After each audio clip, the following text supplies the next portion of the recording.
Hey guys, just wanted to do my reaction video and review to Black Lightning, Season 1, Episode 13, the, the book, The Shadow of Death, The Book of War. So, we actually have some flashbacks to Jefferson in his youth after he first got his powers, and how, like, he was interactions between Gamby and Alvin Pierce, and telling him how he was supposed to, I guess, like, warning him how he was supposed to, I guess, be more low profile when exposing the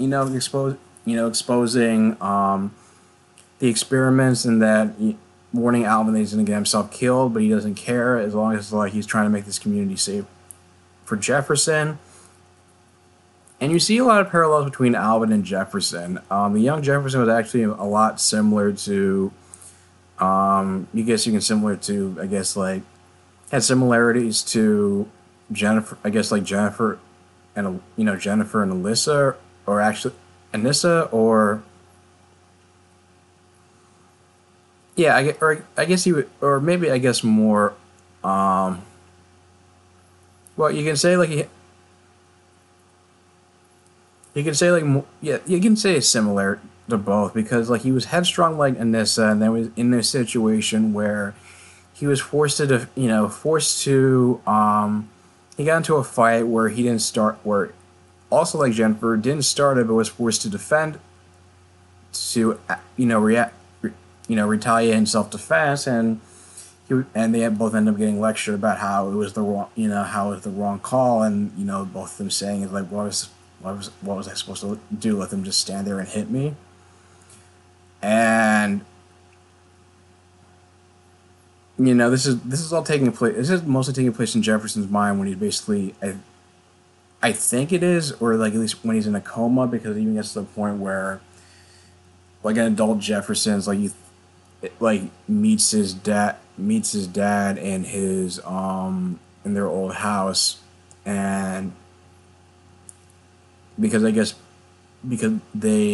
did not, at least Jefferson feels like things did not end on good terms, because earlier Jefferson expressed how he feels guilty, how he says he should have helped him, and he felt guilty for not doing anything to try to stop him from getting killed by Tobias, and just having to hide and watch.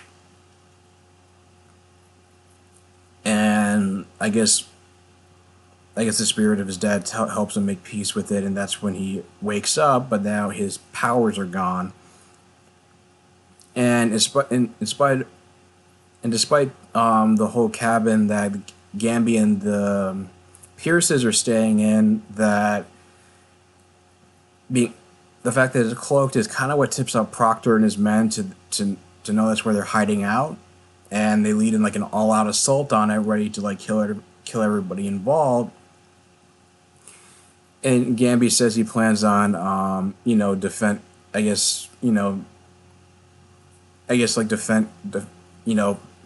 Holding them off and telling them to go on the run, and telling them, they should, like, leave town, form new identities, and it's like they want their life, and they're like, no, we want our lives back.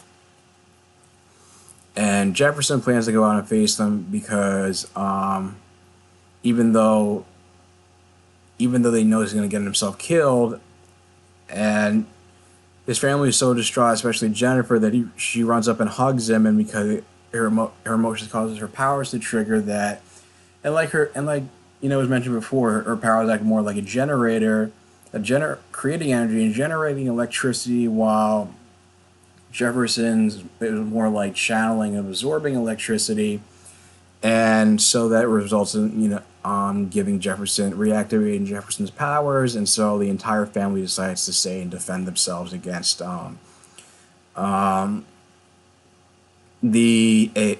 ASA, which has, like, it's a really cool fight. So, like, even, like,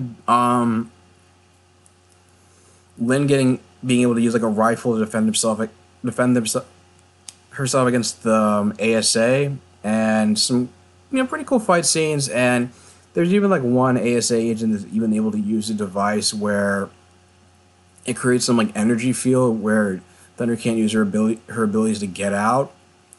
and that's when Jefferson comes to her rescue and kind of like short circuits it because. But the thing is that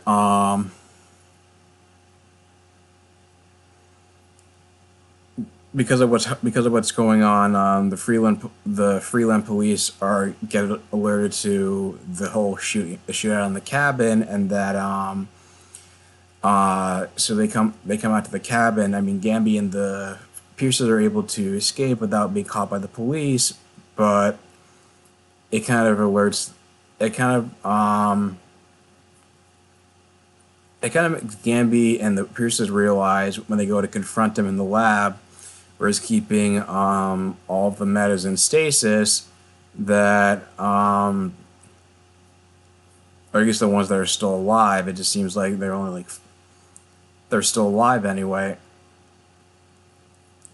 I don't know if they even managed to save them, but just save them. It didn't seem like it. It just seemed like they just kind of exposed the whole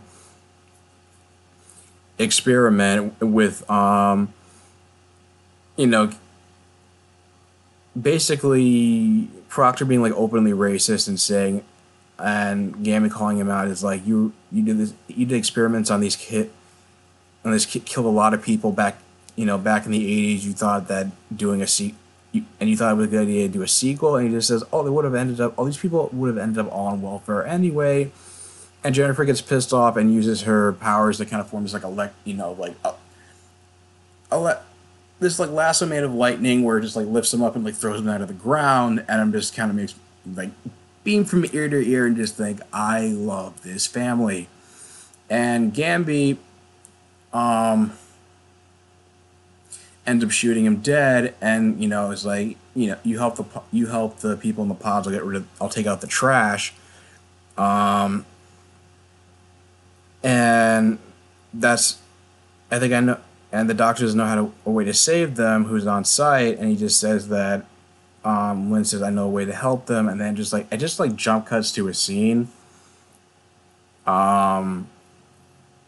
in which they're doing people being interviewed by the local news stations about the green light experiments being exposed, and it feels like, especially an interview with like one of the dads of the kids who was like caught in green light in earlier episodes, that Jefferson was looking at after and was like in danger of getting expelled. That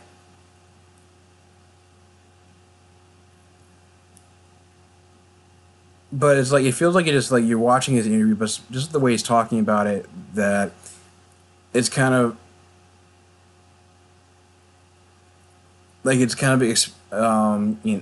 like it has like parallels to the whole like belief that government deliberately introduced crack to the black communities in the 80s to in order to cripple a black community. And he talks about it like he has like the same, like they're talking like he has like the same attitude about it.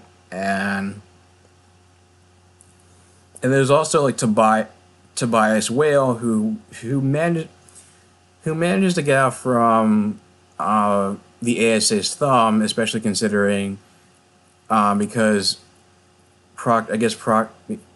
Gammy deduces the Proctor's operations were a rogue operation, that they weren't sanctioned by the ASA, and it even gets to the point where you realize that Tobias was responsible for Lala's resurrection. He created some kind of like reanimation process, and that his hallucinations of the people he killed were a side effect of it. And the trigger phrase, the devil holds the cards, like, we don't know like what that,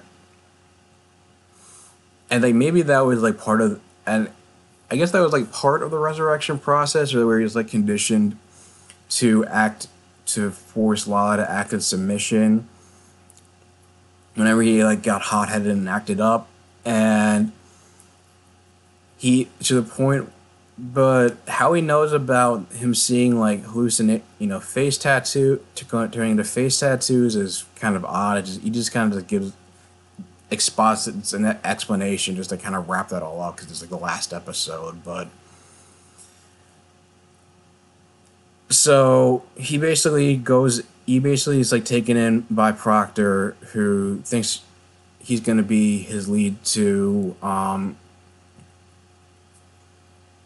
to Tobias, but then he realizes that he has a bomb in his stomach, and he just leaves the room nonchalantly, not worried, while other agents try to restrain him in vain, knowing the bomb's going to go off, and he just doesn't seem to care. But Tobias, Khalil, and Sinai basically storm the headquarters and basically like take out pretty much all the agents, and Proctor being the only one managing to escape.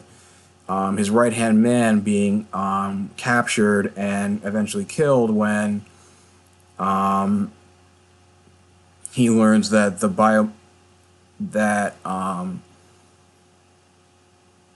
Proctor's fingerprints like open up a briefcase that he was trying to take when during the escape. And they didn't say what was in the briefcase, but maybe it has to do with either like more green light or a stronger version of green light, or something that'll create more metahumans. Like who knows? I can't think of any. I mean, those are like the only ideas I have as to what might be in it as of right now, because now that he's because basically now he's on a since like Tobias is now unopposed as like the leader of Freeland's like criminal underworld with Lady Eve and Proctor out of the picture. So I would figure it has to do more with something either more Greenlight or something similar to Greenlight that will basically help him like make a profit, help him like help him become even more powerful in the criminal underworld. Who knows? I mean, I'll say this. I'll say that this has definitely been like a pretty solid season. This had a pretty solid first season. I like the show a lot. I'm definitely tuning in for season 2. I give pretty much my only gripes with it. I give maybe my only gripe with it is just the whole I don't know, but like the whole like I guess Lala is like I didn't really like him that much as a character. He just kind of just seemed like a thug who just got way more attention than he deserved, and it just feels like his storyline just with his death and resurrection and him like filling it was like he just felt like he was just there to kind of fill in the gap for when Tobias got shot and then had to recover, and they needs like some kind of I don't know, I guess like side antagonists involved, but it's just like it feels like the ASA took over as like main antagonist, and it's like nothing he did really contributed to the main plot at all. So you can feel like you kind of like take that out, and the season doesn't change. But anyway, guys, do you think this was a good finale? What did you like about season 1? What are your predictions for season 2? Leave your thoughts in the comments down below. If you like this video, like, share, and subscribe. I will talk to you guys soon. And once again, shout out to Lord Mesa for his drawing. Go check him out at Lord Mesa on Instagram to see more of his drawings. And I will talk to you soon. Take care.